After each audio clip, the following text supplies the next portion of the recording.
Susie Q. I think her name was Susie Q. I never saw her. Katie saw her, but I never saw her. He bred her. He was breeding. When he wanted to breed her, he'd take her to Mr. Teal's. Yeah. And he used one of his stud dogs. And so RedBoy was one or two things. He was either RedBoy had the Big Mac dog, which was a full brother to RedBoy. He was bigger than RedBoy. He was a big buckskin black muzzle dog, rough dog. A lot of times Howard used him to school dogs. He was wanting to take a look at. And he was a bruiser. I saw him roll him on some dogs a few times.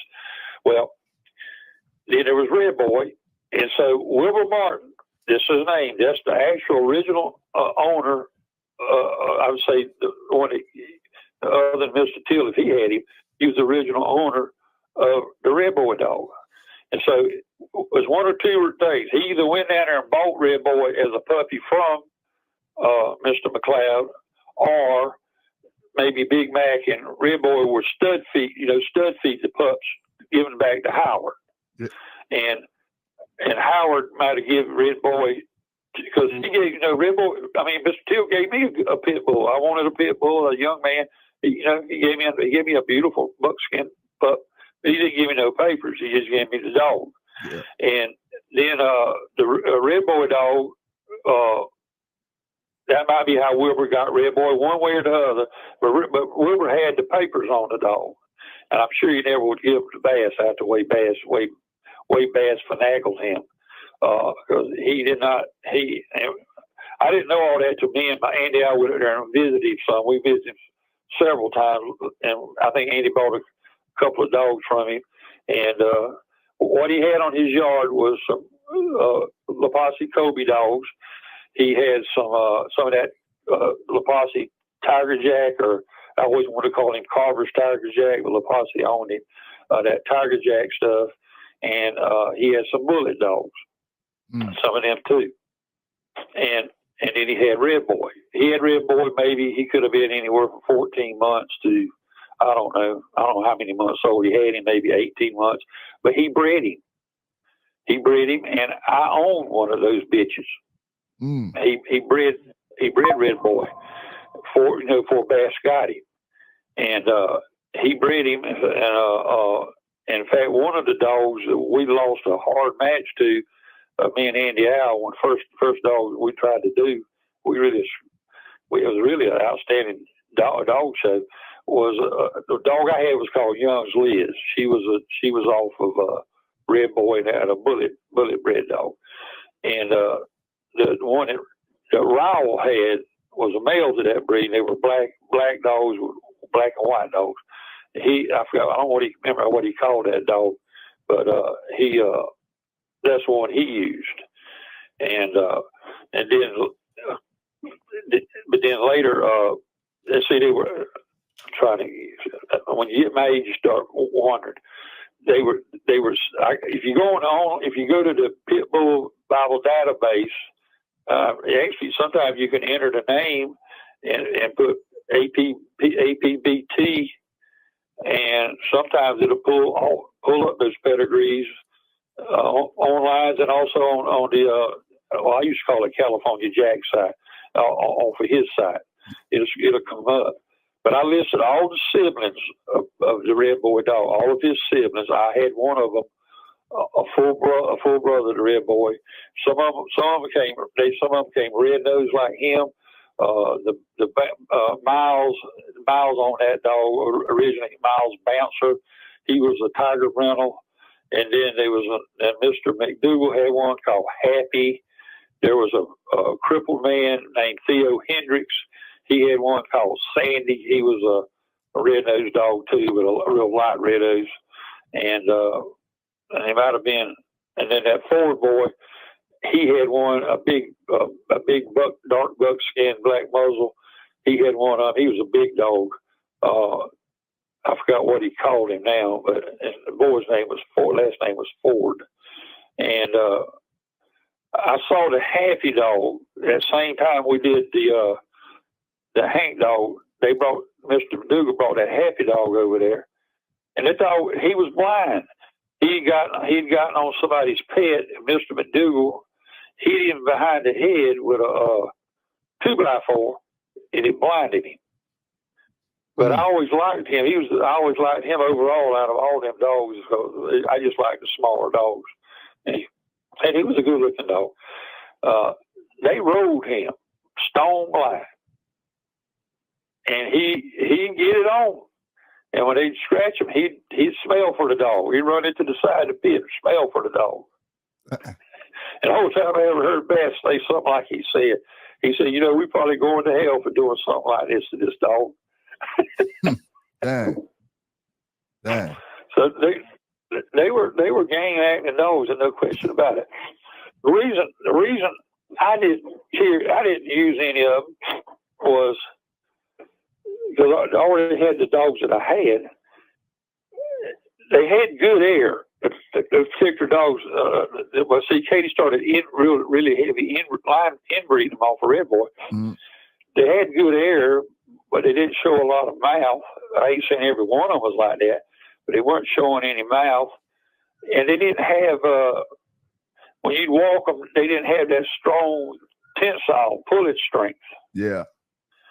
And some of them dogs that I had were the same way. They had tremendous air, but they didn't have, and agile and all, but they didn't have that real strong tensile strength. But when I got some of them Carver dogs, man, oh man, I thought I'd got hooked to a doggone diesel engine. Them things were super powerful dogs. And so I never used any of them, messed with any of them. And of course, Katie sold a lot of them and so forth. But like I say, all the siblings I saw them all. There was a female, but she was cold. And Miles, his name was Lewis Miles. He shot her. He didn't keep her. And then so the only thing that was left, I believe, was those male dogs. And they were listed. I wrote maybe 2 or 3 good articles on all of that on that Pitbull database site. And but Wilbur Martin was the actual owner of the RedBoy dog, and Bass ended up with him. And of course, then Bass, but he might have never did all that he did if Wilbur had kept him. But Bass, did what he did, and of course, Katie carried it on from there. Yeah. But Katie and Bass, they were partners there for a while. And then another reason with the RedBoy dogs was anytime the ones that I'm not naming every one of them. I know some of these fellows are hardcore RedBoy dogs, but everyone that I saw in top competition. Yeah. Where you had a bad dog on the other end. It was real end up. I ain't talking about the crosses. I'm talking about the real inbred ones. One of them was Frank Jacobs. He had one. I think she was a champion, and she matched into that face dog I had, and face killed her in about 2 minutes. It was over with. And then he come back with a hybrid cross, and I mean that dog was bad. Frank come back with a dog. I don't know where they got that dog from, but I think she might have been off maybe that Bose dog, and maybe some of that RedBoy cross he had. And she was a monster, and Andy did the work on the dog. Was out in the PD swamps, and they was using generating lights like that, and he was nervous, and he hadn't got the collar off the dog. He hadn't realized he had the collar on her. He was telling them, let my dog get her eyes adjusted before I bring her over in the pit. Then he realized he had the collar on her. She was leaning over the pit. As he got the collar off and had her almost in, they turned loose their dog. And that dog got a vicious shoulder hold on the face bitch and slammed her head up against the wall to where she couldn't. I mean, it just totally just idled her, almost knocked her out. And so she was just shaking to carry on with that dog. I said, well, Lord, it's the end of this.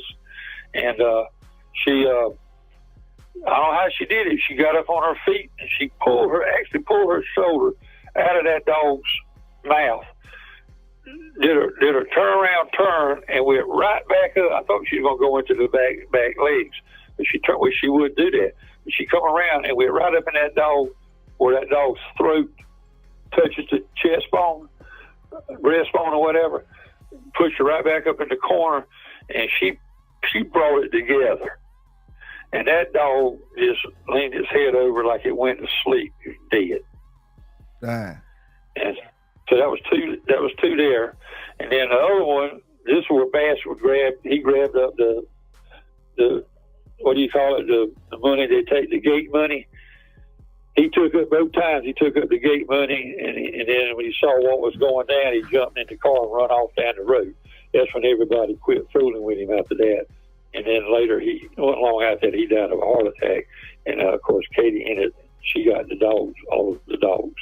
But one of them was a bitch Katie had called Mouthy, and she went into Rage, that Rage dog, Johnny Johnson's Rage. That lasted about maybe 3 minutes tops, and it was over with. Another kill. And then the other one, of all the dogs the Bass decided to try was Molly B. And when Molly B was around, I just tell anybody the best thing to do with Molly B is let her be. I mean, that was, oh my Lord, you talk about a killing machine. Dang. You ever see a lion on Africa hit a zebra full force, running full force, hit a zebra? Well, that's how that's Molly B. And when they released them dogs, Bass bought a big RedBoy bitch he had. He said she'd catch Molly B on the head and all and wear her out. But I suspect what he was doing all along was he was just trying to get gate money, because it drew a lot of crowds, you know. Yeah. And get all that gate money and run off with the gate money. I don't think he had any chance of winning. But I do know this: he liked to keep a cigar in his mouth. And when he saw when Molly B hit that female, RedBoy female, that female dog, she went squalling. Bass's eyes got, I mean, it's like he was with shock. His eyes got real big, and he almost swallowed that cigar. And he when he saw that, he turned around and pushed his way through the crowd, went outside, jumped in his car in a whole buggy, and left Katie there all by herself. And Jacobs and all those Indians, boy, they were out for blood. They were bad. Dang. I'll be mad too, bro. Dang. And she told him, please don't hurt me. I'm a woman. She said, don't hurt me. I'm a woman. I got children at home. Dang. Yeah. But so did you? Oh, go ahead. So that's one of the reasons I didn't see. But now, if you talk with EWO, there's about 3 strands of those RedBoy dogs, and some of them might have been crosses. Yeah. That were that they said were good dogs. So I'm not debating that. I ain't saying every one of them dogs that would come off RedBoy didn't have a mouth. They weren't good dogs. But see, a lot of that they did amongst themselves up there in Pembroke and around in those areas. A lot of it they were doing amongst themselves. And Indians. Yeah. And Vernon told me, he said, Johnny, I can't never get no match like that. He said, I try to match them. They won't match me. He said, I can't get none of them kind of matches. Not that, it would have been easier or harder or whatever. Yeah. But they just, I think, what I believe, Jocko is what made them dogs. They always say RedBoy Jocko. It's the Jocko dog that made them dogs. He put the body in them. He put the power and the strength in them. And see, the key thing with them Jocko RedBoy or whatever they want to call them,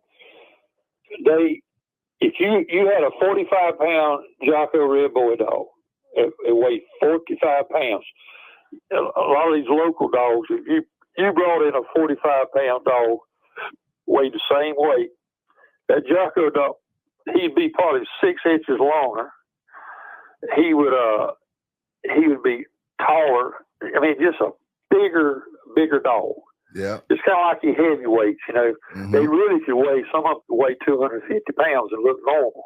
Mm-hmm. But they trim them down and they go at a much lighter weight. And so that's kind of where them Jocko dogs were. They were big dogs for their weight, and they were also really strong dogs. Yeah. And they had a lot of the foul fighting techniques from that Hank dog, because he was a back end dog. I mean, he would go to the back end, and so they had a lot of that trait too. I saw Jocko's, might have been his last show before Porter got arrested and all his dogs were destroyed. I didn't know Porter personally. I don't even know what he looked like. I just know I was up at his place on that last show because Porter had bought Jocko, and I believe it was going into a Crenshaw dog, and he that thing was a pretty tough match, and it went tit for tat there, and finally both dogs were laying down, and Mr. Chavis, he hollered over there. He said, "Jocko," "Jocko, get up there and kill that dog." And believe it or not, that sucker raised up and went right into that dog's soft underbelly and took him out. Now, he also said this. He said, "Jocko, get up there and kill that dog. If you kill that dog, I'll kiss your," I'll have to say arse. Yeah. So I'll kiss your arse. I'm going to tell you what. He made it good. I saw him do it. After throwing, he raised his tail up and he did what he said he was going to do. Yeah, yeah. Hey, he told him to get up. He told him to get up. He got up. He just raised up, and they were both laying down. One head was toward Jocko's stifles, and Jocko's head was at the other dog's stifles, and they were like out of holes trying to catch their air or whatever. Yeah. And that's when Mr. Chavis said, "Jocko, get up there, kill that dog." And he raised up, went right in that good, because he would go to that back end. That's where he liked to go. He went right in that soft underbelly of that dog, and that was the deciding factor on that. And then later, Porter got busted, and all his dogs. They confiscated all his dogs and put them to sleep. But he had one little dog off my yard that was off of directly off the Hank dog, and my little Tina bitch, her name was Brandy, and he was planning on breeding her back to the Jocko dog, and she was a really good dog, but she was a chewer and chewed out all her teeth. Made a good roll dog, because you could just grab her and pull her right off. She didn't have no teeth. Yeah. But anyhow, he was going to try to raise a litter off of her and see what they come up with, but all them dogs got destroyed. Dang. Did you see Hank's sister Gilman's Chipper? Did you ever see her before, or did you know her? No, I never saw any of those. Only dogs I saw. I think I was in. I know maybe. I saw the Easy Dog. That was down, and that might have been out in Mississippi. I'm not sure there. The other one was in Texas. I saw one there, but I never saw. I did see Mr. Gilman himself, but I never really got to talk to him. I saw Maurice Carver. I shook his hand, spoke to him, but I didn't know none of them. I was an outsider. They didn't know me, and I really didn't know them. And a lot of them told me they ain't gonna talk with you too much, or they don't know who you are. Yeah, yeah. But I saw Gilman. I saw he was a big man. Gilman was, and I saw Don Maloney. He always dressed up like he dressed up like a dandy, like some of them cowboy gamblers or whatever, with all the fancy hats and all that stuff. Mm-hmm. He was real decked out that day. And I see there was another one. I did see Stinson and Glover when that show went down on that last show with that Easy Dog. It's an ironic story on that with Mayfield. Mm. Mayfield, Leo Kennard matched into Alonzo Pratt, and Alonzo was using his Mike dog, beautiful dog. Vernon saw him, and he knew Lonzo. I knew Lonzo and spoke to him, but I didn't really know him. Never been on his dog yard, but he made that match with Kennard, and see, Kennard now was figuring he was going to drive all the way from North Carolina all the way out there to Mississippi, drive that dog all the way out there. But Pratt was a very smart fella, and he had a friend that had an airplane, had a good a pilot. And what he did was he put the majority of the keep on Mike there, and then about possibly the last week, he might have stayed at Eli Bush's place. I'm not sure exactly where he stayed now. Or Junior Bush, his name was Junior Bush. But he flew out there right in Kennard's backyard and had that dog rested up. And of course, and then Don, he came in with a big old, hell, I don't want to call them 10-gallon hats. This huge, big hat. And you can see it, if you have any of the old Pete Sparks magazines, you can see what he's doing in the handling. When it come time for Mike to scratch, he would try to cover that dog with that hat. Man. But it didn't work. And Mike wiped that dog out. And so here we go. All these years later, he matched into Stinson and Glover, and they have a dog. There was two of those dogs. Both of them were champions. Really bad bulldogs. One of them was I forgot what her name was, but she was off of Zebo, and maybe a Kobe bred bitch of sorts. But that's the dog they used, and both dogs were in immaculate condition. I mean, immaculate condition.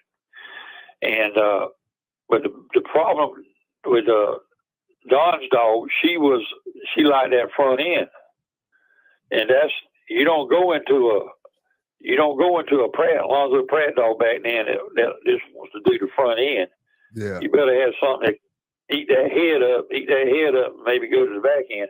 You don't want to trade. He has devastating back dogs, and that's where they love to live. And they'd go up their eyeballs in your dog's chest. Well, that's what happened. They went together, and they were in tip-top shape. But as that thing went systematically on, and it didn't go a real long time, as I remember, but that Zebo bitch just slowly bit that easy bitch right down in the floor. She just bite right on down in the floor, and she lost. So it was kind of ironic, that Lonzo beat Don them with the Mike dog a good many years back, and then here it is later on, another one of Lonzo's dogs beats him again, beats Mayfield again. Dang. Yeah. Oh, good old days, man. Good old days. Oh, yeah. It'll never be like it was. There was a fella called me a while back. He said he was going to do something. And then he called me back later within a day or two. And his dog had got ear bites. And they won't know whether they ought to go with the dog. I said, no. I said, because he made the mention that when the vet put the drops in the dog's ear for the infection. Yeah. I think they'd already give the dog some ear bite powder and all, and the vet didn't see the bites, but he saw the infection from the bites. And so I said, you just ante up, pay that forfeit, learn a lesson. I said, keeping the ear bites out your dog's part of the conditioning. Yeah. Yeah. Here's something a lot of young fellows would ask me. They want to ask me about questions like that, about conditioning and all that. One thing that I tell them is, if you're going to use kibble feed, you got to do it. If you read real closely between the lines on James Crenshaw's keep, he always arrived at the site 30 hours prior. Notice the 30 hours. Mm-hmm. And so if you do the kibble, you got to on the rest days, you got to cycle that dog out on a 30-hour cycle up to the weigh day. You got to count backwards. Yeah. A lot of these dog men, and you got to stop and think, when you when you feed your dogs every day, you generally feed them at a certain time. You feed them one time a day. Well, when you start working a dog, you're even from the very beginning, you are no longer feeding on a 24-hour cycle. Yeah. You're no longer doing that. And the longer the keep gets, the longer the feed gets further out. And then being its kibble too, it stays in the dog longer. And so that's when you have to go to 30. Now there's some that say they perfected a raw keep, and that's great. There's always something to learn. The raw keep, you could probably draw it back to maybe 26 hours to be safe. Yeah. Because the food's going to pass just straight raw food is going to go through faster. But what a lot of them would do is they would put the dog on the rest days. They would put the dog back on, feeding him once a day, like 24 hours. And by the time they get around to showtime, they ain't going to be able to clean that dog out, and then the dog runs hot. Yeah. So they think it was something else. But the dog runs hot. If they got anything in their guts, it will cause them to run hot. Hey, Mr. Johnny, and hold on. Can you hold on for a split second, Mr. Johnny? Yeah. Hold on for a split second. Yeah.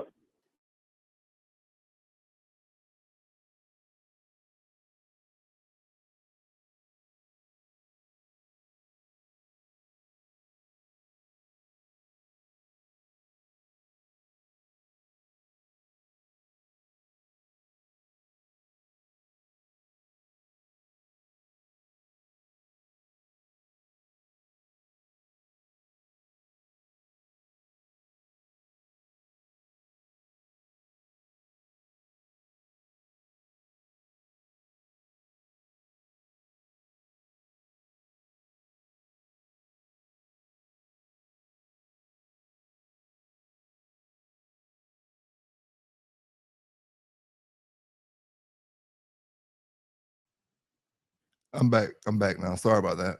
We were speaking on the key. That's all right. Right. Another mistake that's made is they'll ask me. They've asked me questions in the past. Now I didn't do a lot of dogs. Vernon, he was the dog man. I mean, he was the conditioner. He knew what. So he had a place on that Marine base. He was a master staff sergeant. He would have them boys walk his dogs in the morning, and then he had he'd go back there on them where they run them tanks through them swamps, big old wide soft roads. And he had some mechanic. He was a supply sergeant. And he had them fellas make him something where he could idle that truck down where he could run a certain speed, like maybe 4 to 5 miles per hour.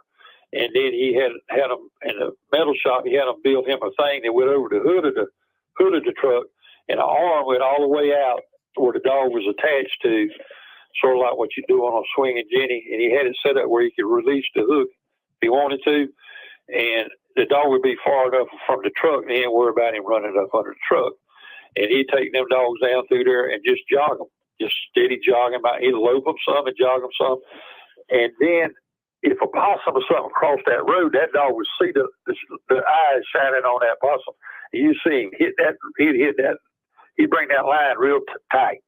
And so then he would release him, and that dog would probably sprint a good 50 to maybe 100 yards sprint wide open and hit that possum. And then he'd just ease on up there to him, break him off the possum, throw the possum in the woods, and he'd hand walk the dog a little ways, then his breathing get more normal. He'd hook him up and go again. He did about, depending on the size of the dog, he'd do anywhere from 5, 8 to 12 miles or that type of road work. And he had those Marines, them young Marines that would help him, during the day. And if he had a bad weather situation, he had these big old hangar bays on that base, and some of them didn't have concrete in them. He'd use a treadmill and then hand walk them. They were big enough where you could hand walk them in there. Mm-hmm. And he said he never went over 30 minutes on a treadmill. He did not like a treadmill. He said there's too much danger in a treadmill, messing that dog's kidneys up, burning her feet out, and things like that. He He never used it only when he had to. Mm-hmm. And so him and Crenshaw were very, very similar in the way they did things. And another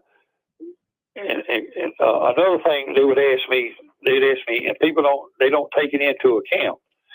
They'd ask me some questions, and I say, well, first of all, where do you live?